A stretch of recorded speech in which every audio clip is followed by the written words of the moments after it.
এখন সেটাই বড় কথা। আমরা ক্লাসে গেলে শিক্ষকদেরকে সম্মান করব, শিক্ষকদের কাছে বসে তাদের কাছে ভালো কথা শুনবো, কিছু উপদেশ শুনবো, পড়া হয়ে গেছে ভালো কথা শুনবো।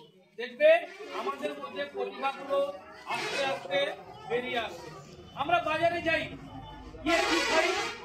কুড়কুড়ি খাওয়ার জন্য আড়ি করি, ফুচকা খাওয়ার জন্য আড়ি করি, বলি তো যেগুলো মুখরোচক সেগুলো খাই।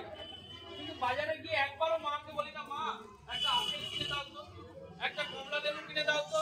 এটা আমরা বলি না কেন? এটা খেতে কেমন একটা লাগে। কিন্তু এটাই আমাদের সবচেয়ে শরীরের উপকার, সবচেয়ে বেশি প্রয়োজনীয়তা আছে। আমরা সেগুলো না খেয়ে যেগুলো মুখরোচক, শরীরের ক্ষতিকারক, সেইগুলোকে আমরা সবচেয়ে বেশি করে খাই।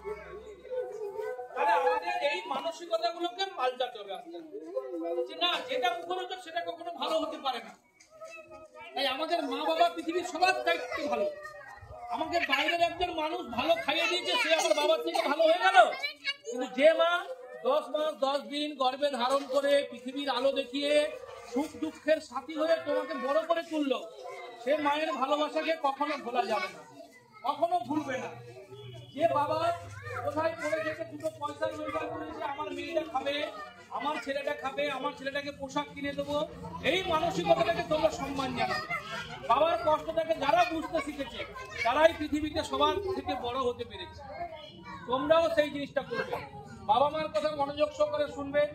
7 দিনে 1 সপ্তাহ হয়তো 6 দিন তোমরা বাবা মায়ের কথা শুনবে, আর একদিন তোমাদের কথা বাবা মা শুনবে। দেখবে তোমাদের মধ্যে সুন্দর একটা আন্ডারস্ট্যান্ডিং হবে, তোমরা বুঝবে তাহলে বাবা মায়ের সম্পর্কে সন্তানের সম্পর্কটা কত সুন্দর হতে পারে। কিষানকে বলছি, সবাইকে বলছি, তোমাদের কিন্তু সবার বুদ্ধি আছে, তোমরা সবাই চেষ্টা করলে অনেক বড় হতে পারবে, অনেক ভালো হতে পারবে। কিন্তু তোমাদেরকে আর ক্লাসে বন্ধু বান্ধবদের মধ্যে ঝগড়াঝাটি মারামারি করবে না, ভুল হবে। ভুল কার হয়?